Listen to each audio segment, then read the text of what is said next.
Gravitational जो force है वो होल्ड किए हुए, थामे हुए सारे के सारे सोलर सिस्टम को। देखो, आप जानते हो कि आपकी अपनी एक सोलर सिस्टम है जिसमें एक सन है और 8 प्लैनेट्स हैं और उन प्लैनेट्स की अपनी अपनी सैटेलाइट्स हैं और ये सब जब कंबाइन हो जाता है तो इसको हम और आप क्या कहते हो, सोलर सिस्टम कहते हो। यानी कि हमारी जो सोलर सिस्टम है उसमें प्रोमिनेंट तौर पे एक सन है और 8 प्लैनेट्स हैं और इन प्लैनेट्स की अपनी सैटेलाइट है। क्या बेटा? सैटेलाइट्स है। और ये जब कंबाइंड फॉर्म में आता है तो उसी को आप और हम क्या बोल रहे थे, सोलर सिस्टम। ये सारी चीजें जो आसमान में आपको दिख रही है, खुद भी तुम आसमान में हो।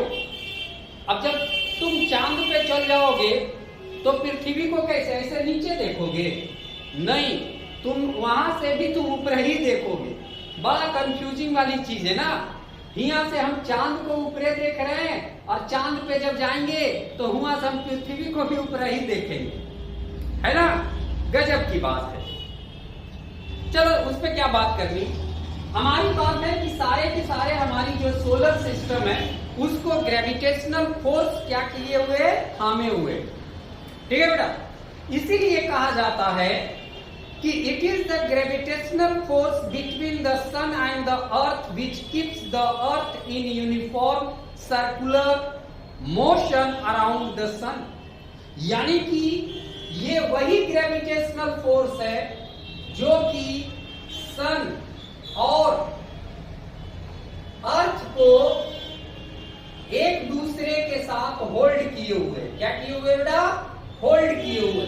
सपोज करो ये आपकी क्या बेटा, सन है और ये आपका अपना पृथ्वी है, अर्थ है। ठीक है? अब देखो, इन दोनों के बीच में, ये दोनों ही मास पार्टिकल हैं और अगर मास पार्टिकल है तो दोनों के बीच में एक फोर्स लग रही होगी जिसको हम और आप क्या बोलते हो, gravitational force, that is a जी।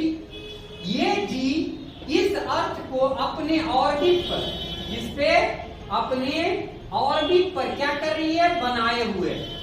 अगर ये ग्रेविटेशनल फोर्स नहीं होता तो आपकी अर्थ इस पाथ पे, इस रास्ते पे कांस्टेंट मूव नहीं करते रहती, कांस्टेंट मूव नहीं करते रहती। ये रास्ते को छोड़कर या तो इधर चली जाती या तो और इधर चली जाती, कहीं चली जाती, पर इस अपने ऑर्बिट को ये छोड़कर कहीं दूसरी जगह चली जाती। पर आज तक गई भाई? नहीं गई। क्यों नहीं गई? क्योंकि ये जो सन है इस अर्थ को अपनी ओर खींच रहा है और ये जो अर्थ है ये सन को अपनी ओर खींच रहा है, जिसके कारण, समझ गए? जैसे कैसे दो रस्सी, एक रस्सी को एक लड़का इधर पकड़ ले और एक लड़का इधर पकड़ ले और दोनों रस्सी को खींचते रहो। ठीक है? तो होता क्या है कि ये दोनों आपस में एक दूसरे को खींच रहे हैं, इसलिए तुम क्या देखोगे कि ये जो है इस तरीके से मूव करना शुरू कर देगा। नहीं होता है? हम लोग एक खेल भी खेलते हैं ना जिसमें दोनों हाथ एक दूसरे का पकड़ लेते हैं और घुमा घूमी करते रहते हैं। देखते हो दोनों की दूरी एकदम मेंटेन रहती है और दोनों एक दूसरे का चक्कर मारते रहते हैं। ठीक है?